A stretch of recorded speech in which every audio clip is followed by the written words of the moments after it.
नमस्कार। भारतीय शेयर बाजार में आजकल बहुत हलचल है ना? तो आज हम इस शोर से जरा दूर हटकर एक ताज़ा रिपोर्ट के आंकड़ों में झांकेंगे और समझने की कोशिश करेंगे कि यहाँ से आगे का रास्ता कैसा दिख रहा है। तो सवाल यही उठता है, मार्केट अपने ऑल टाइम हाई पर है, तो क्या अब इंडिया में पैसा लगाना बहुत ज्यादा रिस्की हो गया है? देखिए, ये सवाल लगभग हर इन्वेस्टर के मन में है। तो चलिए आज डेटा की मदद से इसका एक साफ सुथरा जवाब ढूंढते हैं। ठीक है, शुरू करते हैं। अच्छा, मार्केट की दिशा समझने के लिए सबसे पहले ये देखना होगा कि आखिर वो कौन सा इंजन है जो इसे चला रहा है। और जवाब है देश की अर्थव्यवस्था। अब जरा इन नंबर्स को देखिए, ये बहुत दिलचस्प है। पिछले 32 सालों का डेटा हमें एक सीधी सी कहानी बताता है।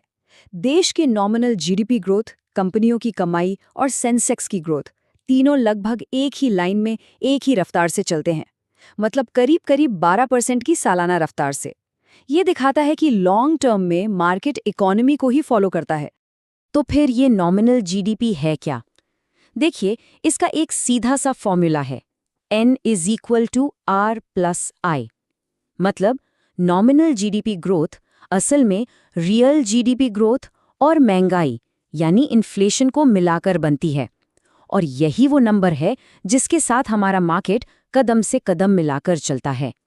इसी से हमें पूरी तस्वीर साफ दिखती है। तो ठीक है, लॉन्ग टर्म की बात तो समझ आ गई, लेकिन उस चीज का क्या जो निवेशकों को सबसे ज्यादा डराती है, यानी मार्केट का गिरना, जिसे हम वॉलेटिलिटी कहते हैं। चलिए अब इस पर बात करते हैं। ये आंकड़ा देखिए, 26 में से 21, मतलब पिछले 26 सालों में 21 बार निफ्टी साल के आखिर में फायदे में बंद हुआ है।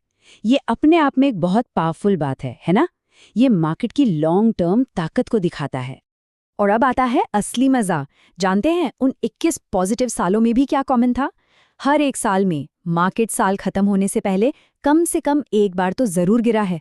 इसका मतलब ये हुआ कि मार्केट ने अपने सबसे निचले पॉइंट पर कभी क्लोज ही नहीं किया, हमेशा खरीदने का एक डिस्काउंटेड मौका मिला है।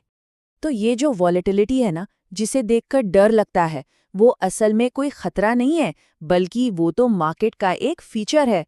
एक ऐसा फीचर जिसका फायदा उठाया जा सकता है। ये एक डिसिप्लिन्ड निवेशक के लिए हर साल मिलने वाला एक प्रिडिक्टेबल मौका है। अच्छा, सिर्फ बाजार का बर्ताव ही नहीं बदला, बल्कि बाजार का चेहरा भी काफी बदल गया है। यह पहले से कहीं ज्यादा बड़ा, गहरा और कह सकते हैं लोकतांत्रिक हो गया है। और इससे पैसा बनाने के नए रास्ते भी खुले हैं। सन 2000 की बात करें तो मार्केट कैप का लगभग 81% हिस्सा सिर्फ बड़ी यानी लार्ज कैप कंपनियों के पास था। मतलब पूरा खेल बड़ी कंपनियों के इर्द गिर्द ही घूमता था। और आज की तस्वीर देखिए, लार्ज कैप का हिस्सा घटकर करीब 60% रह गया है और स्मॉल और मिड कैप का हिस्सा बढ़कर लगभग 40% हो गया है, 2 गुने से भी ज्यादा। ये दिखाता है कि मार्केट अब कितना फैल चुका है। सही कहा गया है, राजा का बेटा अब राजा नहीं बनेगा। इसका मतलब ये है कि अब मार्केट का लीडर वही बनेगा जो अच्छा परफॉर्म करेगा, चाहे वो छोटी कंपनी हो या बड़ी। लीडरशिप अब विरासत में नहीं मिलती, कमानी पड़ती है। तो सवाल ये है कि इस नए, बड़े और बदले हुए बाजार में एक स्मार्ट इन्वेस्टर क्या करे? उसकी स्ट्रैटेजी क्या होनी चाहिए?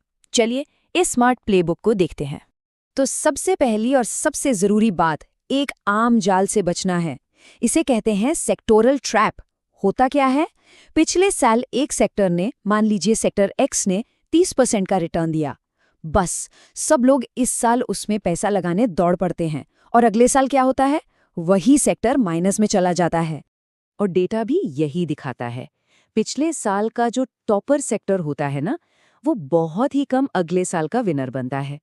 तो ये सेक्टर चुनने का जो खेल है, ये ज्यादातर लोगों के लिए हार का सौदा ही साबित होता है।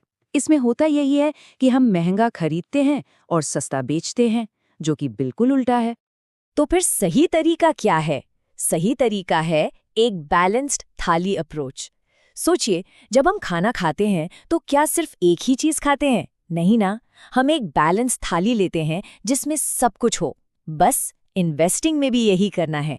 किसी एक सेक्टर पर दांव लगाने की जगह एक डाइवर्सिफाइड बैलेंस्ड पोर्टफोलियो बनाना है। जैसे ये एक सैंपल देखिए, एक ऑल वेदर पोर्टफोलियो। इसमें सिर्फ 25% इंडियन इक्विटी है, बाकी 45% डेट में, 25% सोने में और 5% यूएस इक्विटी में है। और इसका नतीजा लगभग 11.9% का CAGR, जो कि अकेले सेंसेक्स से भी बेहतर है। हाँ, एक बात साफ कर दूं, ये सिर्फ एक उदाहरण है। अपना पोर्टफोलियो तो हर किसी को अपनी ज़रूरत और रिस्क प्रोफाइल के हिसाब से ही बनाना चाहिए। तो कुल मिला के कहानी क्या है? एक तरफ है हाई रिटर्न के पीछे भागना, जिसमें टेंशन भी है और रिस्क भी, और दूसरी तरफ है स्मार्ट एसेट एलोकेशन, जिसमें रिस्क कम है, मन की शांति है और रिटर्न भी मजबूत और लगातार है। चुनाव बिल्कुल साफ है।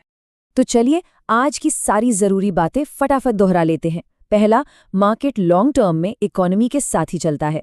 दूसरा, बाजार का गिरना यानी वॉलेटिलिटी कोई खतरा नहीं बल्कि एक मौका है। तीसरा, मार्केट अब पहले से बहुत बड़ा हो गया है, स्मॉल और मिड कैप में नए मौके हैं। और चौथा, हॉट सेक्टर्स के पीछे भागने से बेहतर है एक बैलेंस्ड डाइवर्सिफाइड पोर्टफोलियो बनाना।